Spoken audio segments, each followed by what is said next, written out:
papi, pero cuenta por qué te gusta ir mucho al campito. Lo del campito. Bueno,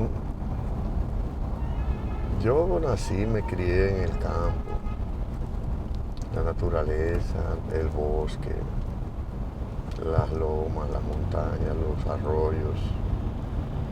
Y después que vine a vivir para la ciudad, una cosa horrorosa, las ciudades son algo horroroso, horroroso.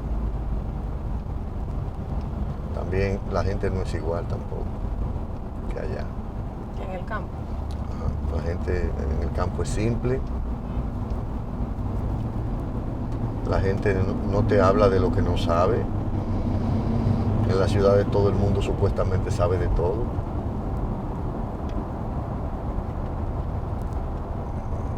Todo muy simple allá. Si la gente decía sí, es sí. Si decía no, es no. Aquí no se sabe cómo es. Bueno, entonces de todas maneras yo, debido a que ya por razones de la vida tuve que quedarme en la ciudad a vivir,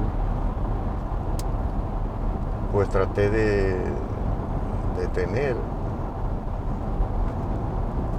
un lugar donde yo pueda venir, pueda estar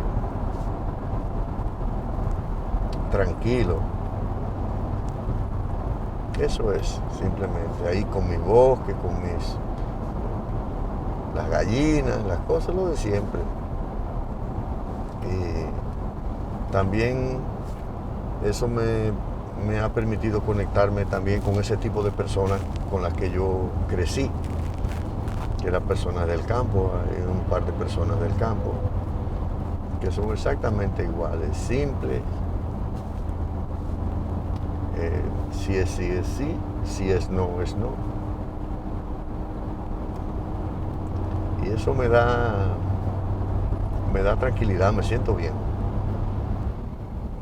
La insolidaridad, esto es una cosa terrible en las ciudades. Pareciera que una buena parte de la gente anda compitiendo. Es como una lucha entre enemigos, en la calle, en todas partes. Y en la casa en la que tú te criaste, bueno, te voy a decir lo que me dijo mami. Ok. Mami me dijo que cuando ella fue a conocer a abuelo Roberto y a abuela Telma, la casa a la que ella llegó, que era la casa donde ellos aún vivían, era de piso de tierra. No. ¿Y qué era lo que había? Que no había electricidad. ¿Qué era lo que ella me dijo? Ajá. Ah, que no había luz eléctrica. Ajá. ¿Y qué usaban? Gas. ¿Lámpara de queroseno? Sí, de gas, correcto. ¿Y el agua? Había que ir a buscar a un arroyo. Eso sí era... uy. A un arroyo. En cualquier caso, de promedio 2 kilómetros. Y había que ir a buscar el agua antes de irse a la escuela. Oh, no me digas. 4 kilómetros. Y antes de eso había que ir a buscar el burro allá. 1,5 kilómetros, 2 kilómetros también. Multiplica.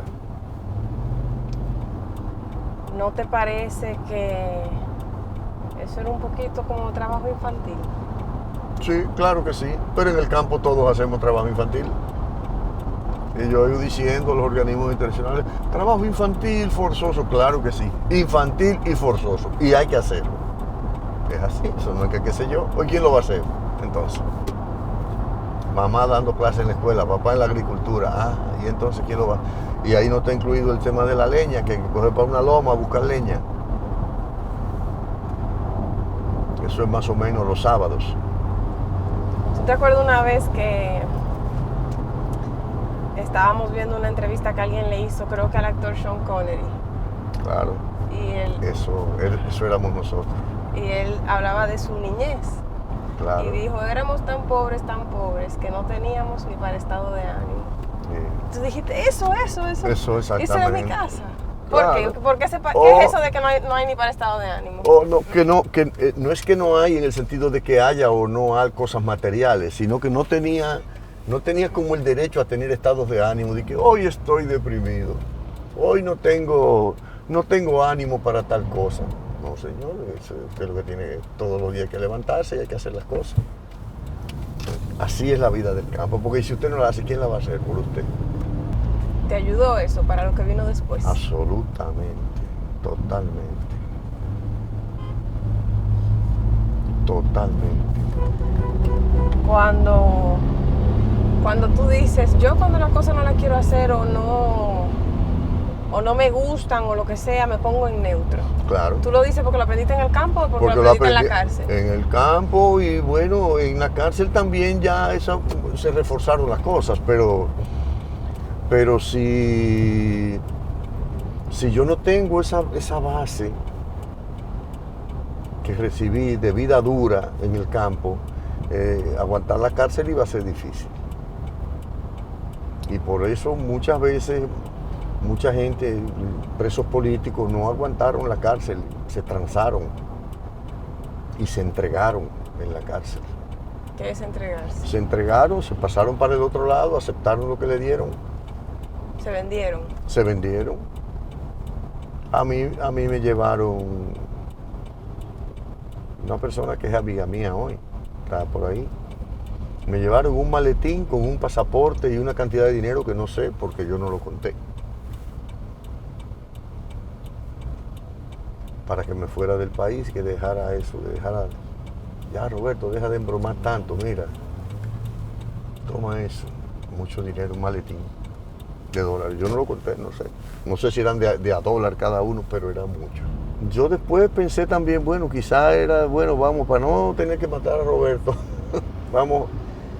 Y hubo gente que en el pasado aceptó eso y muchísimas otras cosas. Y se fueron del país, etcétera. ¿Cómo que otras cosas? Que aceptaron hablar, delatar a sus compañeros.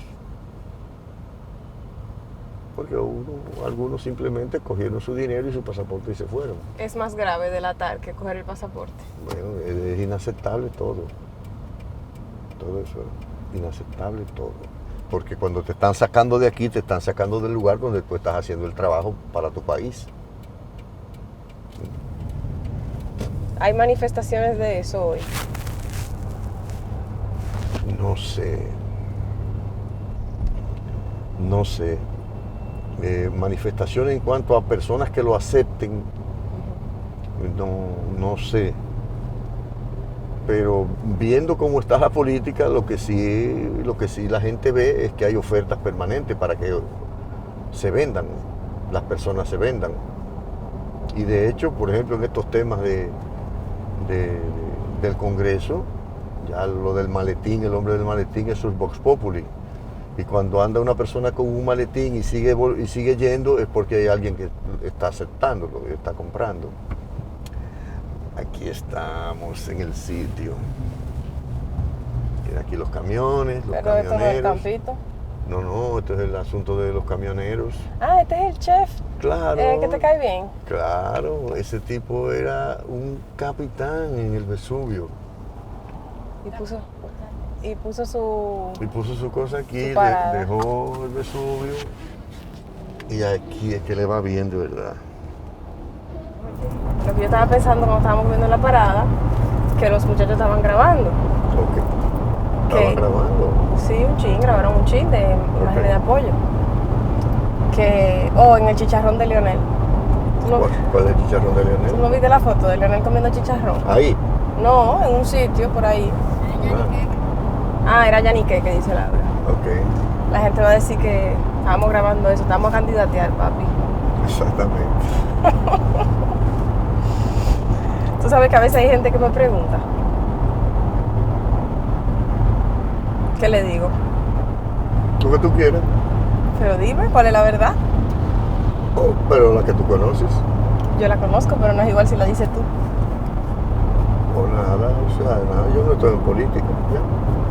Eso es. ¿Y no te interesa? Me interesaría, Sí, pero no así. ¿Qué quiere decir no así? No así como es la política aquí. Bueno, pero eso no no me parece. interesa para nada. Eso no parece que va a cambiar. Por eso. Entonces tu decisión de no estar no cambiaría. No. Digo, es lo que yo creo. Porque ven acá. Dios. ¿Cómo es que para ti no es como aceptable estar? Pero tú no viste eso que hablamos de, para solo referirme al tema de como de la integridad de las personas, o no algo tan pretencioso como la integridad. La palabra de la gente. No te dije cómo es en el campo. ¿Eh? ¿Cómo fue que te dije? Bueno, pero hay gente del campo en política. Tú, por ejemplo, por muchos años. No, eso no puede ser así. O sea, qué sé yo, podemos desarrollar una discusión conceptual sobre eso. Pero ni siquiera vale la pena hacerlo. Tú sabes que mami dice que cuando perdimos esa contienda de la senaduría, ella estaba como preocupada y muy atenta a cómo iba a estar tu estado de ánimo. Sí. Y ella me decía, Carolina, yo me quedaba mirándolo como a ver si yo veía un gesto o algo de que él se sintiese, qué sé yo, cabizbajo o algo. Los estados de ánimo. Ajá. Y yo nunca vi nada hasta que un día yo fui y le dije, papi, pero tú no estás triste. Y tú no. Y eso es, quienes te conocemos también como, ¿verdad? Sabemos lo rápido que tú pasas página. Así es. ¿Por qué? Yo creo que lo primero es que hay que tener una cultura democrática. Saber que en todos los procesos se gana o se pierde. Y que hay que aceptar, no es difícil aceptar la victoria, pero por consideración a los demás y por consideración a uno mismo y al trabajo que uno tiene que seguir haciendo, uno tiene que saber aceptar eso también. Y a lo largo de la existencia de todos nos pasa. Perdemos muchas veces, ganamos muchas veces. Tenemos que salir adelante y a mí particularmente me pasó eso toda la vida. Toda la vida. Gané y perdí, gané y perdí, gané y perdí. Gano y pierdo y sigo. Y cuando pierdes, entonces date tranquilidad y prepárate porque más adelante tienes que seguir. Lo que me pasaba, por ejemplo, en la cárcel. Bueno, vamos a ver, ya estoy aquí.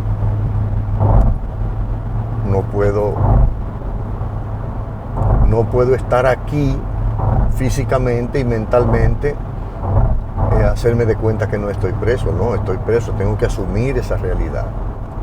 Asumo esa realidad y me preparo para la libertad, para que cuando esté en libertad, entonces yo ser mejor. ¿Ya? Así son las derrotas. Hay que saber perder. Sí, totalmente. ¿Cómo se aprende a perder? ¿O cómo es saber perder? ¿Qué sabe quien sabe perder? Que confirma que en el marco de lo que es la derrota, él tiene que asumir su responsabilidad como derrotado. Tiene que examinarse, tiene que examinar a los demás y tiene que usar todo eso y poner su vida en perspectiva, su vida laboral, su vida emocional, su vida familiar, todo. Entonces, eso de pasar la página es importante, porque cuando las personas no pueden pasar la página, eso pasa factura, emocionalmente y físicamente. Cuando yo estaba en Naciones Unidas, en uno de los cursos de seguridad avanzada, estudié y aprendí, y se parece en parte a una parte de mi vida. Esa parte dice que cuando uno pasa por un trauma severo, físico, emocional, usted tiene que tratar de pasar la página rápidamente, porque si no la pasa, eso se queda ahí, no sale, te perturba la vida, te perturba la existencia, perjudica tu relación con los demás. Y repito, y si no lo tratas, aunque no haya manifestaciones inmediatas, aparece un momento después en el tiempo donde eso surge en tu vida nuevamente. Por eso, inmediatamente pasa algo, tú tienes que evaluarlo, cerrarlo y seguir. Porque de lo contrario, eso te fastidia la vida. Pero a pesar de esa capacidad que yo sé y doy fe que tú tienes de cerrar ciclos de una manera impresionantemente, casi abrupta, yo siento un poco. Pero tú dime, noto que sin embargo no necesariamente está libre de toda secuela. Por ejemplo, una vez mamá jugaba con unas cadenas de metal. Sí. Y tu reacción para que ella dejara de jugar con cadenas de metal fue como un poco como si te desesperó el sonido. Sí. Y luego, como tú has sido una persona, por lo menos en casa, que nunca, no ha sido característico de ti desesperarte. Luego fuiste a explicarme, desesperé, porque es que ese sonido me recuerda al sonido de los hierros de la celda. Claro. Entonces, ¿por qué, a pesar de que tú puedes cerrar así, esas secuelas siguen? Bueno, yo no diría que eso es propiamente una secuela, sino que de todas maneras hay una vivencia que queda ahí. El tema sería que yo, en mi cotidianidad, yo viva recuperando toda la parte negativa que yo viví. Eso por una parte. Lo que se me ocurre también decirte es que eso ocurrió cerca de yo haber salido de la cárcel. Yo no hacía mucho tiempo que había salido de la cárcel cuando pasó eso. Lo tenía un poco más fresco y para una persona que está privada de libertad, y específicamente, bueno, si está solo, que era mi caso. En solitario. El sonido, sí. El sonido de unas cadenas, o de un cierre de una puerta, de un pestillo, es un sonido muy duro, muy fuerte. Sonido muy fuerte, quiere decir, bueno, después de estos 7 meses que tienes, finalmente te van a llevar a la justicia. Sonó el pestillo, eso es un sonido terrible. O regresaste de los tribunales, tritrá, sonó el pestillo, para adentro otra vez. O sea, es un sonido muy peculiar, vamos a decir.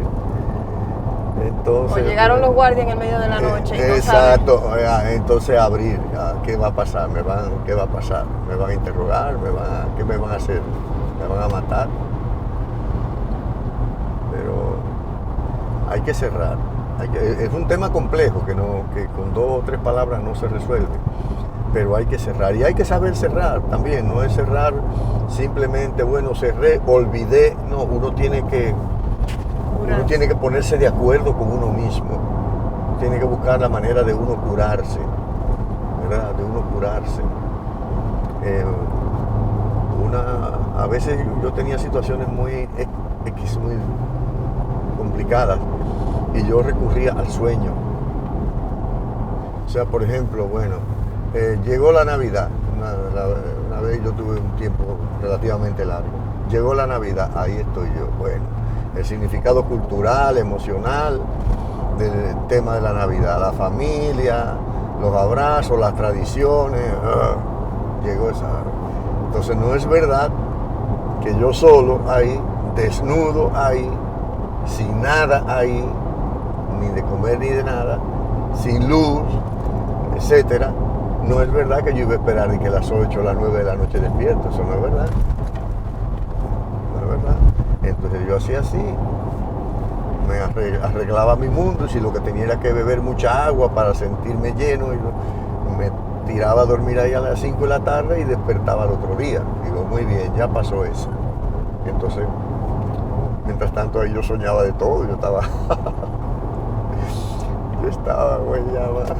en la calle, paseando, hablando con la gente, haciendo discursos, soñando. Y por igual el tema del Año Nuevo. ¿Cómo Año Nuevo ahí? ¿No? Pues no, como dice Marcelo. Entonces el Año Nuevo, la felicitación de la medianoche, pues no. Entonces yo hacía eso, de las 9 a las 10 de la noche, a dormir. Me despertaba el otro día y no hubo problema. O sea, uno tiene que protegerse también. Papi, ¿tú recuerdas una vez que fuimos yo creo que era la funeraria de Gladys Gutiérrez, y un señor, yo creo que te había pasado antes, que ya tú sabías de ese señor, pero un señor se nos acercó, creo que fue a mami y a mí, y nos dijo que él era el de la historia aquella que te había comentado en el palacio, que te tenía en la mira? Sí, lo recuerdo. Ajá, detállamelo. Ese de General Mercado, de la policía. Yo salía del despacho del presidente y me dijo, ya en el pasillo, me dijo, ¿usted es Roberto Santana? Digo, sí, sí, soy yo. Dice, yo quería verlo desde el 1973. ¿Y qué año era? 2000 y tantos. Entonces me dijo que él quería verme porque en una época en que yo era estudiante, estaba la universidad rodeada y él era parte del contingente policial que tenía rodeada la universidad, y había un oficial X apuntando con un fusil con mira telescópica hacia el campus, hacia una persona que estaba haciendo un discurso encima de una estatua. Sí, era yo sé que era yo, por lo que él describió. Entonces, él dice, y usted no acababa, o sea, digo, exactamente. Doy fe. Exactamente. Dice, entonces, ese oficial que tenía el fusil con mira telescópica apuntando hacia el campus, hacia la persona que estaba hablando, le dijo al coronel que dirigía el contingente, que era el coronel Erasme, le dijo, tengo el objetivo ubicado, me lo llevo. Entonces el coronel Erasme, eso me cuenta el general Mercado, general ahora, ¿verdad? En estos años, antes lo que era un teniente o algo así, le dijo, no, si nosotros matamos a ese muchacho, entonces lo que vamos a tener problemas con el gobierno, etcétera, etcétera. Entonces dijo, pues está bien. Entonces subió el fusil. Entonces él me dice el general Mercado, y yo quería contarle eso. Digo, vamos, muchas gracias. ¿Tú estabas 100% consciente que hablando, por ejemplo, era posible y probable que estuvieses en la mira de un fusil? Sí, claro. Pero no era yo, ese era el ambiente de esa época. ¿Pero tú lo sentías eso? Sí, claro, y no en ese momento de hablar, en el momento de una manifestación, en el momento en que uno estaba trasladándose a la casa, o donde uno estuviese durmiendo, o camino a la universidad, eso, dentro de un vehículo de transporte público, porque era que ocurría con otros. De hecho, yo no fui de las personas que estuvo más expuesto a los peligros, hubo otros más expuestos que yo, una parte de los cuales pues murieron, fueron asesinados. Es el caso de Amin, el caso de una cantidad de personas. Y otros que estuvieron muy expuestos también, pagaron un precio alto, pero están vivos. Es muy invasivo el miedo.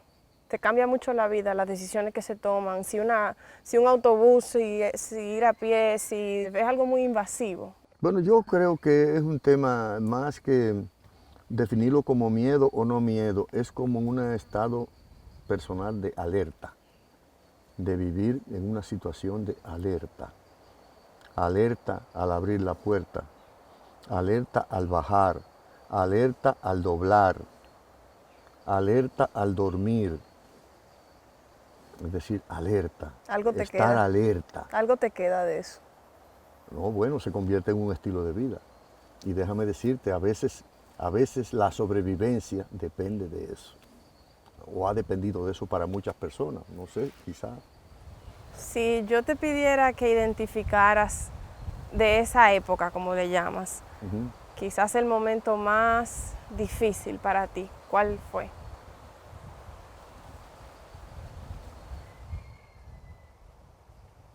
Bueno, el tiempo que estuve preso.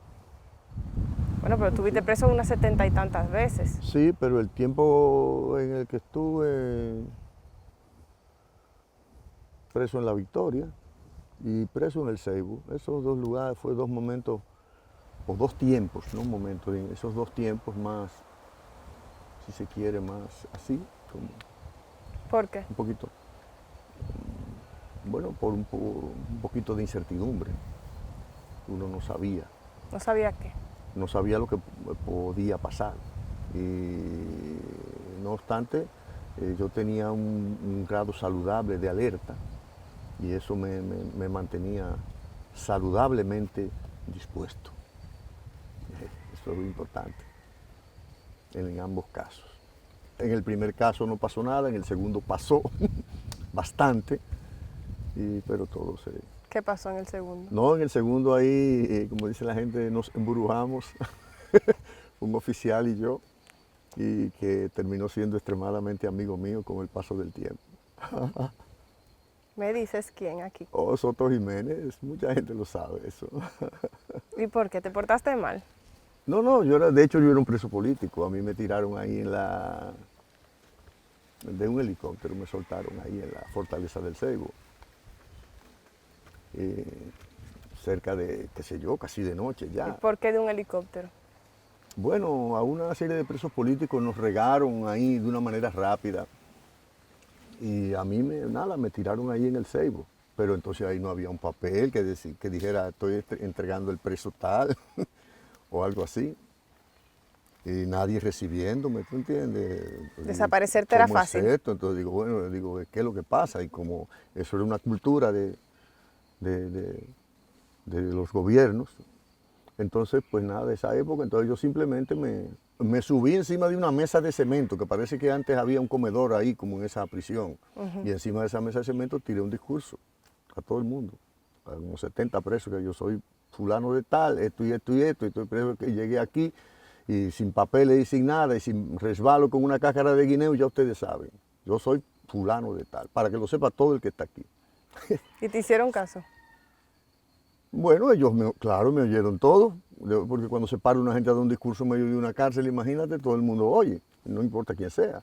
Pero unos cuantos minutos después, entonces apareció un oficial con otros soldados ahí y me dijo, mira Roberto Santana, yo soy fulano de tal, es Soto. Ajá. Yo soy Soto Jiménez. Sí. A ti no te va a pasar nada aquí, pero déjame tranquilo a los presos. Digo, no, yo tenía que hablar porque es que yo llegué sin papel y sin nada aquí. Yo no sé lo que me puede pasar, nadie se ha hecho responsable, el Estado no se ha hecho responsable de mi vida, de mi presencia aquí.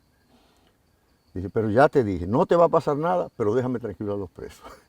Pero que va, eso duró poco, porque como a las 11 de la noche, entonces llegó un pelotón de soldados diciendo cosas ahí, voceando cosas. Abajo el comunismo, mil cosas. Duraron como hora y media ahí. Y bueno, pero pienso que como a la 1 por ahí se fueron. Y eso era un viernes en la noche. Y el sábado, a eso de las 8 de la mañana, yo diría, 8 por ahí, se apareció, Soto de nuevo se apareció allá. Entonces empezó a darle la vuelta a la celda, en un lugar bueno. Un lugar, qué sé yo, como de 7 por 5 metros cuadrados. Y entonces había algunos cuadros como la Virgen de la Altagracia, algunas alegorías ahí religiosas, bonitas. Y él empezaba como a mirar los cuadros, pero hablándole como al viento. ¿Qué va a pasar a este país con estas personas que lo único como que no le agrega nada positivo al país, que lo que viven es creando problemas, que son como parásitos? Creo que sí que usó esa palabra. Él parece que un poco enfadado. Después me di cuenta que él estaba también incómodo porque él estaba ahí de castigo. A veces los soldados los mandan de castigo a determinados lugares, a veces a la frontera, a veces a las prisiones y demás. Después, él y yo hablando, porque nos hicimos muy amigos con el tiempo. Y entonces, bueno, yo sabía que todo eso era a mí, que me lo estaba diciendo, no era a los demás. Entonces yo ahí le dije un par de palabras. Le dije, bueno, yo nada más veo un vago aquí que eres tú. Entonces ahí ya tú sabes lo que pasó. ¿Y entonces qué pasó? Me voló encima, yo conozco los códigos de cómo sobrevivir en la prisión, porque estaba muchas veces en la prisión, y me coloqué las manos, creo que en los bolsillos, para que todo el mundo viera que si pasaba algo no fue que yo, ni que hubo un altercado. Entonces él me fue encima, me manoteó pero yo era una persona más o menos ágil, no únicamente porque era flaco y cosas por el estilo, sino porque en mi juventud yo hice unos cursos ahí de kung fu, grado qué sé yo qué, entonces yo por lo menos sabía evadir a las personas, ¿verdad? Cuando me querían agredir, sin yo avanzar. Y bueno, él realmente no me dio, realmente, pero me manoteó, ¿verdad? Me manoteó. Y bueno, estaba ahí, sus escoltas le fueron encima, le dijeron, venga, comando, no se perjudique por ese carajo, decía yo. Y se fue. Y bueno, pero yo estaba bastante molesto con esa situación. Y entonces, él, cuando iba saliendo ya, yo le dije, nos vemos en la calle. Yo creo que yo me pasé ahí, yo creo que yo no debí decir eso. Entonces él se devolvió otra vez para encima de mí. Cuando se devolvió, las escoltas de él le cayeron encima a agarrarlo, para que él era un poquito gordito en esa época, colorado como un camarón molesto estaba. Y bueno, lo agarraron ahí y se lo llevaron. Entonces yo pedí un papel y un lápiz y le hice una carta al coronel. Le pregunté, ¿quién es el coronel? Me dijeron, el coronel aquí es Raúl Pérez Félix. Después investigué, un caballero, un hijo de Pérez y Pérez, general Pérez y Pérez. Un caballero hijo de Pérez y Pérez. Así es, así es, así es. Raúl Pérez Félix, un caballero. Y la vida después me lo demostró, después que el tiempo pasó. Caballero, tiene una familia espectacular, conocí después a sus hijos, excelente. Bueno, entonces yo le hice una carta relatándole lo que pasó. Y después supe, con el tiempo, yo salí como a la semana o algo así, después supe que a Soto lo arrestaron por lo que me hizo. Pero esa es la historia que yo tenía. Yo me encontré un tiempo después. ¿Y pusiste que fue Soto en la carta? Claro, con su nombre. Ajá. Me hizo esto y esto y esto y esto, y parece que lo arrestaron. Parece que el pobre que estaba de castigo y que hizo eso y le hicieron ese reporte, pero después, bueno, eso me lo contó Raúl Pérez Félix y otras personas. Mucho tiempo después me encontré con él en un restaurante, no sé si el Rossi o el Bar América o algo así, y me contó, después nos hicimos amigos, el coronel, luego general Raúl Pérez Félix. Pero pasando el tiempo, después Soto y yo nos hicimos amigos, amigos de mi casa, yo de su casa, yo quiero muchísimo a su gente. Además, tú sabes cómo soy yo con ese tema del odio, yo no creo en el odio, yo no creo en nada. Entonces, nada, nos hicimos amigos y un día, siempre que nos juntamos rememoramos algo, porque a uno siempre le falta algo que no quedó claro. De hecho, a mí me falta aclarar muchas cosas con mucha gente, de cosas que pasaron, casas donde yo estuve escondido, ven acá, ¿por qué fue que me tuve que ir? ¿Qué pasó después que yo me fui? Una vez que yo viví en la casa de Mateo Morrison y allanaron la casa y yo de ahí no pude volver, pero nunca volví a hablar con Mateo Morrison. ¿Qué pasó después que yo me fui? Entonces hace unos cuantos años fue que le pregunté, Mateo, ¿y qué pasó cuando allanaron que yo me fui, que no me agarraron? Y cosas así. ¿Y qué pasó? Entonces hablé con Soto. Ajá. Y Soto me dijo, no, Roberto, a mí efectivamente trataron de ponerme una sanción, pero después el general Cruz Brea, que era el jefe del ejército, en comunicación con la fortaleza, me dijo, bien hecho todo lo que usted hizo con el comunista ese. Entonces, son cosas de la vida. No puede existir cultura del odio y no se puede permitir que se abra ninguna puerta, ninguna rendija que le dé posibilidades a que eso entre, permanezca o crezca. Porque el odio daña a los demás y daña al que odia también. Es preferible perdonar lo que la gente dice, lo imperdonable, ¿verdad? Eso es imperdonable, es preferible perdonar eso que uno pasarse la vida odiando. Para mí, pasarse la vida odiando es el peor acto de cobardía contra uno mismo. Es decir, el uno no tener la fuerza para dar una batalla contra uno mismo, contra todo ese instinto que uno tiene, contra ese rencor que uno tiene, sacarlo, hay que sacarlo. Pero Soto y yo y su familia, yo lo quiero profundamente y todavía más. Y cuando el resultado es más fatal, familias que perdieron... Es más difícil. Sí. Es más difícil. Perdonar al verdugo que asesinó a tus padres. Teorizarlo y llevarlo a un libro, un tratado, Siempre se puede, pero hay que estar siempre debajo de la piel en cada caso. ¿Tú crees que tú habrías podido? No sé. Si el desenlace hubiese sido fatal con un familiar. Yo pienso que lo intentaría. Pero tú y yo hemos tenido diferentes tipos de discusiones y tú sabes también como yo pienso sobre ese tema. Es decir, yo por temor a lo que pase, yo no dejo de correr ningún riesgo. Tú lo sabes. Ningún riesgo. Y a cada cual asumir las consecuencias de su vida y de sus decisiones. Y los riesgos que vengan, y asumirlos. Eso es lo que yo creo. Hay algo de una idea del ego en eso de los premios y creerse el mejor y demás. Y yo creo que en política y en la función pública, una forma en la que eso se ha manifestado ha sido en una negativa por parte de funcionarios de reconocer cuando su ciclo se ha terminado. De tu última función pública renunciaste voluntariamente. De todas. De todas. Cuando terminó mi ciclo me fui, de todas, una a una. No por un chisme, no por un tema. Cuando era decano, pude reelegirme, no lo hice, me fui.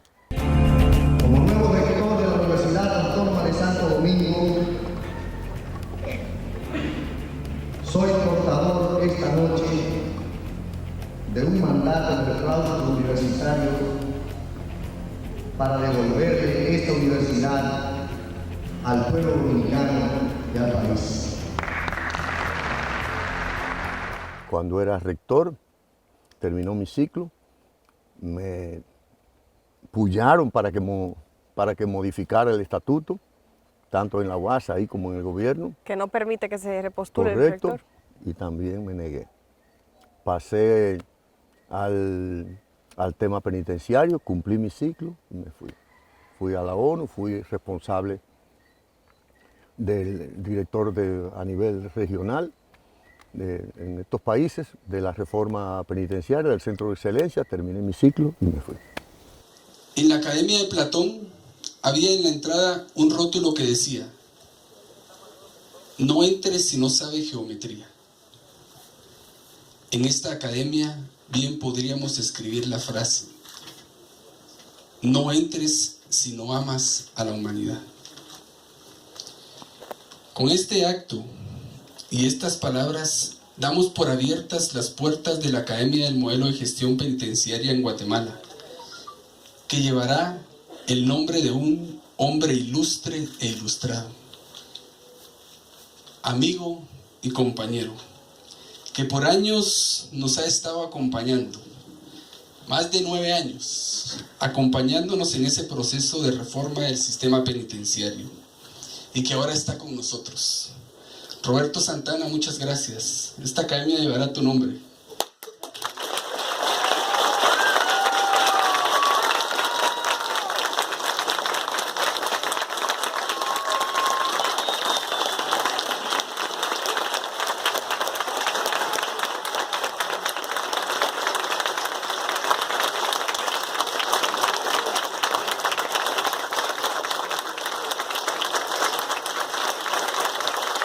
En temas penitenciarios hay que tener una ideología, hay una visión puntual para que una reforma sea exitosa o no lo sea, o para que una reforma sea buena, noble, versus quizás vengativa o ácida para el ser humano que está recluido. Para mí, el tema penitenciario se sintetiza con la palabra educación. Ya. Pero educación en este caso para un segmento X, para un segmento de personas en conflicto con la ley. Decía Martí, educar es sufrir. Si educar es sufrir en general, imagínate lo que significa educar a personas en conflicto con la ley, personas que perdieron el horizonte, personas que se entiende que no tienen destino, personas abandonadas de la suerte. Entonces ahí hay que educar, hay que aplicarse a fondo, pero a la vez hay que cuidarlas y a la vez hay que cuidar a la sociedad porque esas personas tienen una potencialidad de daño. Pero el tema penitenciario no es más que un tema educativo, pero educativo para personas que tienen unas características determinadas. Roberto, muchas gracias por ese esfuerzo permanente para ayudarnos a ver personas en vez de reos. haber espíritu en la materia seca. Gracias, amigo. Gracias. Es casual que dices educar y no reeducar. Bueno, el tema de la red, tú sabes cuál es la situación de la red, es decir, lo más correcto es educar, hablar de educar, porque esas personas no fueron educadas antes. Entonces a veces lo de reeducar es una aspiración así optimista y medio irresponsable de decir que los vamos a reeducar, que los vamos a reinsertar. O de echarle la responsabilidad. Sí, que lo hicimos, lo intentamos antes y no pudimos y lo vamos a hacer de nuevo y no es verdad. La generalidad de las personas que están en prisión son personas que no tuvieron una primera oportunidad. O sea que desde el punto de vista también, la famosa frase de la segunda oportunidad, muchas veces, o en la mayoría de los casos, es también un eufemismo, porque no puede hablarse de segunda oportunidad si no hubo una primera oportunidad. Yo mismo era analfabeto, que yo no sabía ni dónde decía la O, no sabía filmar, yo filmaba con 2 crucecitas. Y ya le doy gracias a Dios que aunque sea yo sé filmar, yo me defiendo un buen poco. Sí, los internos que estamos aquí hoy en día en el nuevo sistema, yo considero que somos más que privilegiados, porque al menos yo en el viejo sistema no tenía la oportunidad de estudiar como me la han dado aquí, ya que aquí, en un año y pico que tengo aquí, tengo 6 diplomas. Hay que hacer el trabajo, cumplir el ciclo, seguir creciendo e ir ayudando a otros a que vayan creciendo y le den continuidad a las instituciones y mejoren las instituciones. Las instituciones mejoran cambiando y agregando cosas nuevas.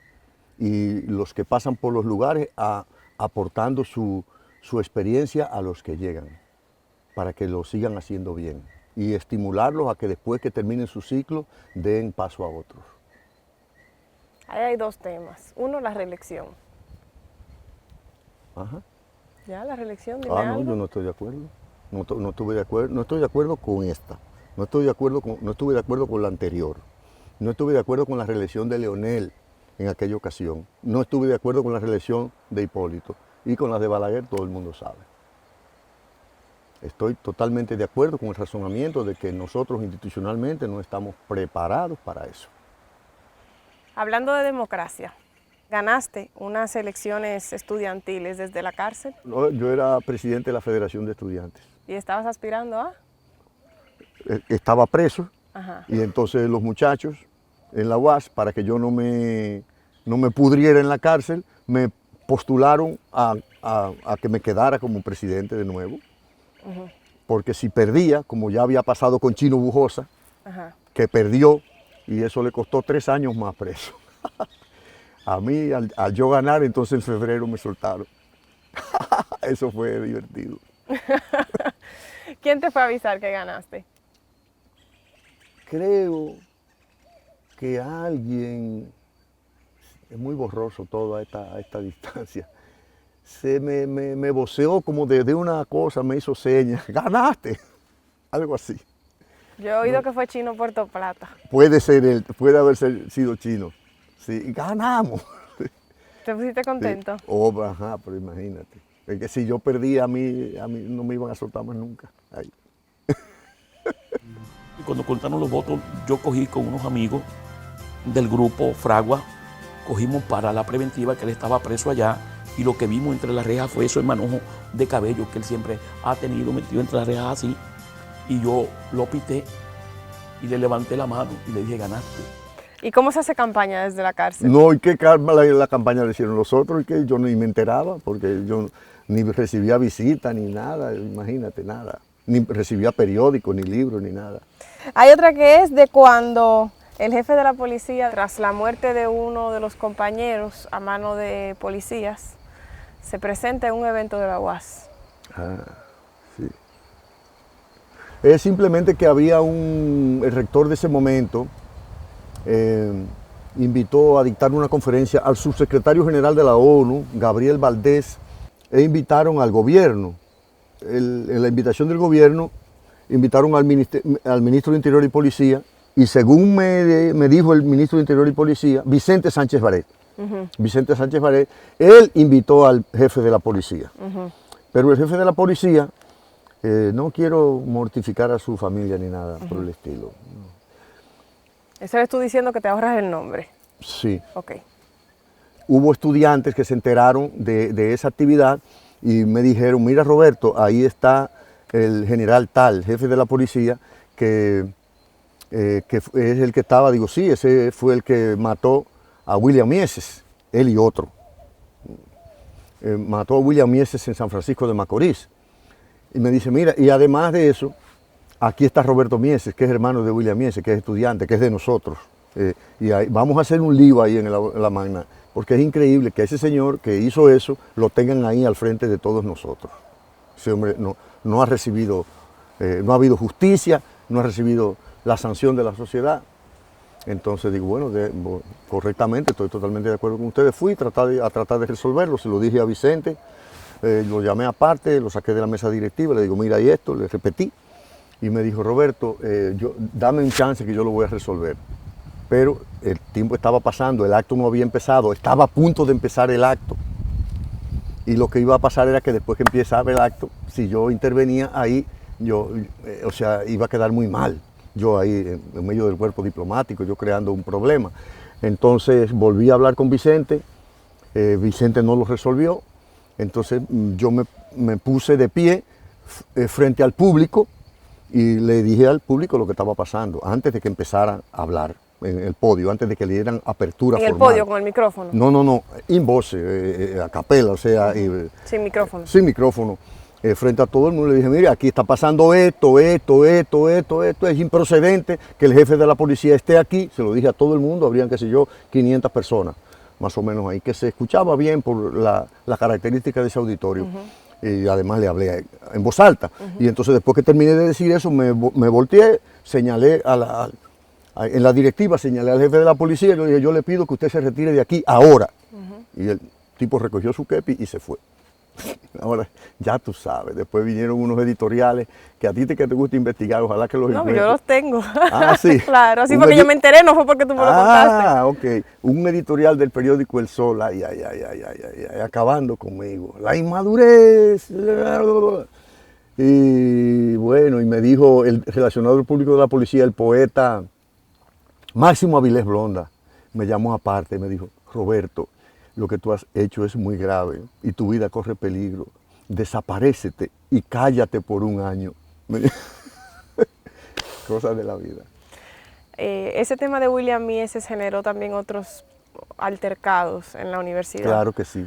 Entre ellos uno en un aula de medicina. Sí, saqué a un profesor de anatomía, correctamente, que fue el que dictó cómo le hizo la autopsia y dijo que el muchacho había muerto de un infarto. Imagínate, un muchacho que murió porque amaneció en una celda en San Francisco de Macorís colgado de los pulgares, del dedo gordo, no sé cómo se llama, será pulgares de los pies, no sé cómo se llama eso, el dedo grueso de los pies y por los genitales.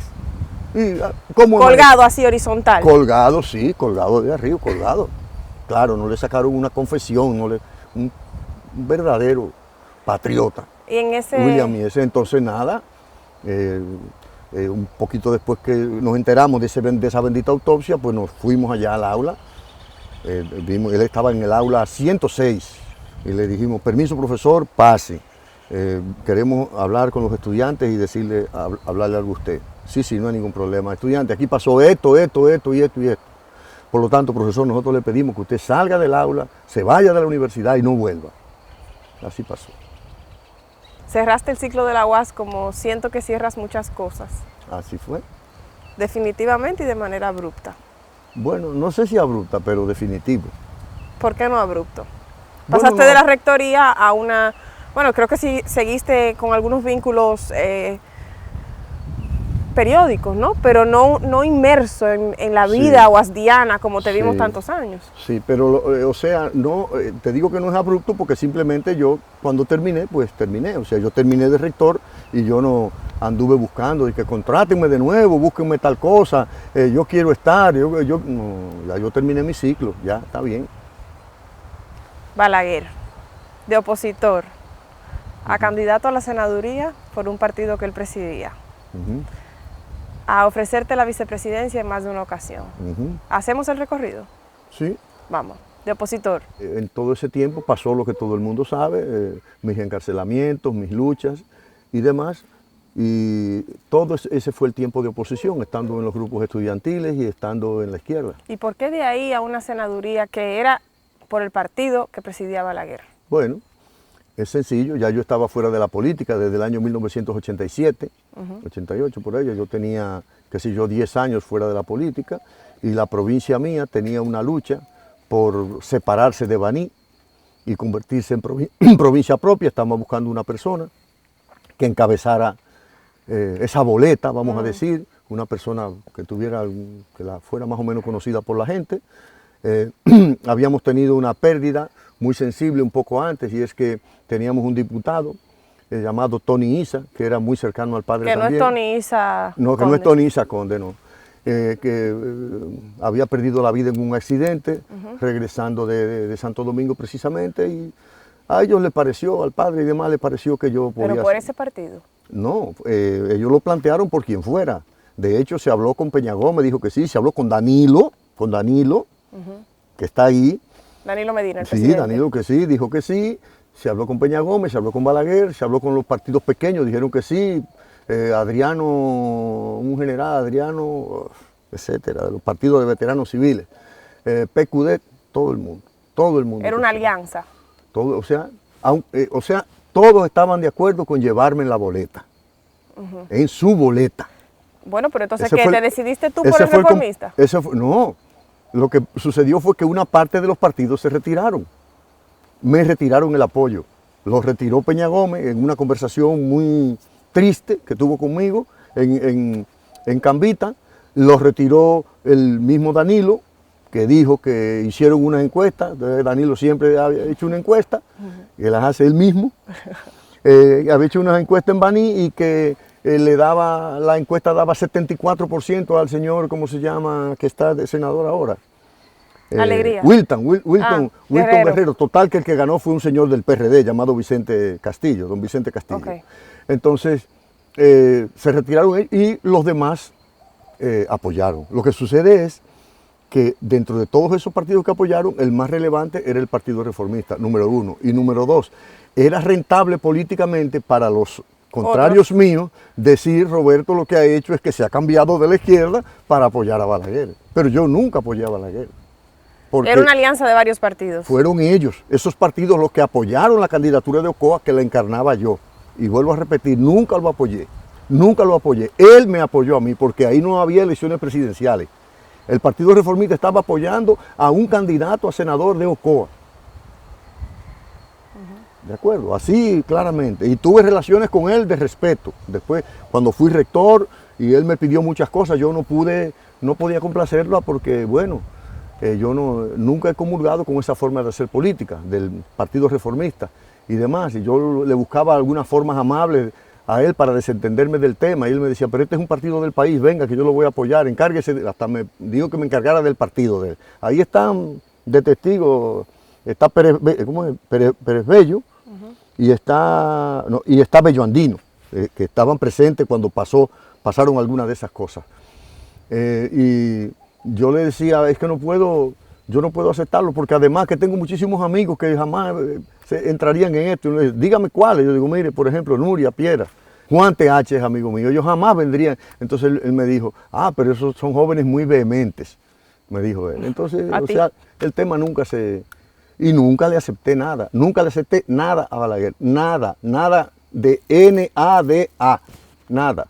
Ni le acepté cargo, ni le acepté propuesta, ni le acepté contrata, ni le acepté oferta, ni le acepté dádivas. ¿Y te las ofreció? Sí. Como por ejemplo.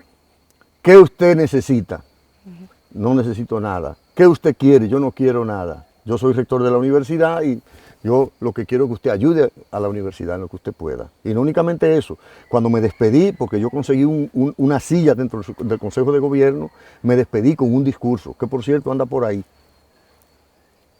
donde me despedí, le di las gracias a todo el mundo y le dije que me iba del cargo y me iba del Consejo de Gobierno al que yo pertenecía, y que en el tiempo que desempeñé mis funciones, en las que manejé miles y miles y miles y miles de millones de pesos, en mi casa no había un clavo ni una pata de una silla que no fuera el producto de mi sueldo.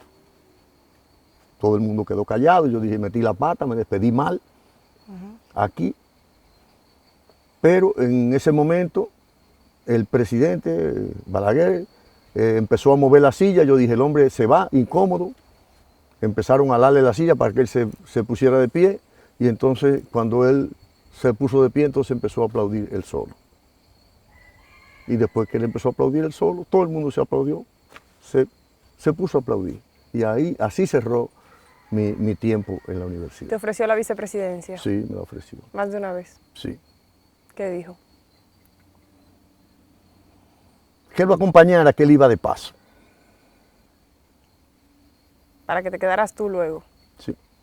Y le dijiste que no. Y me dijo que me encargara de su partido, que ocupara el puesto de él y que él me ayudaba. Yo digo, no, pero es que yo no soy reformista. ¿Tú crees que él realmente quería eso? ¿Tú crees que era una forma de Yo no anularte o algo así? Yo no sé, pero yo no sé por qué me iba a anular, porque yo ni tenía ningún cargo ni nada. Bueno, pero... Ni nada, ni representaba ningún grupo económico, ni ningún grupo político, ni nada por el estilo. Yo lo que Pero la gente te podía tener algún tipo de... Bueno, si yo lo que sentía era una persona medio sola ahí. Lo sentía medio solo. A Balaguer. Sí, una persona que después que cuando era una vaca que ya no era ordeñable, todo lo que estaban alrededor, salvo personas como Bello Andino o Pérez Bello, la mayoría, entonces se le fue.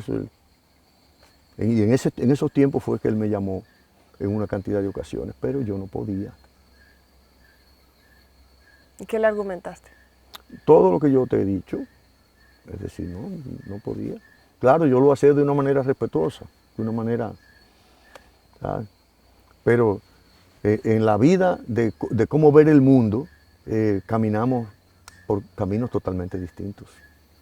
Balaguer era capaz de hacer cualquier cosa para lograr un objetivo. Entonces yo no creo eso. Yo no creo que para lograr un objetivo haya que hacer cualquier cosa. Yo no estoy de acuerdo con eso. Yo no creo que se logran objetivos buenos por medios malos. Yo no creo eso. Yo prefiero que es preferible usted no lograr el objetivo, si es que usted tiene un objetivo X, y usted no lograr ese objetivo y seguir teniendo una vida digna y tener el respeto de los que están alrededor suyo, el respeto de su familia, el respeto de sus amigos, el respeto de la gente. Y si se habla de la historia, el respeto de la historia. También. Es un problema también de cómo cada quien se sienta.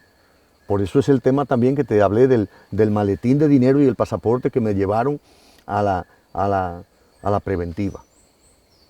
¿Y un sobre que te llevaron una vez también? Eso fue casi un saco. Fue casi un saco. Eso fue casi un saco amarillo. Le dije, yo lo siento, yo no puedo aceptar eso.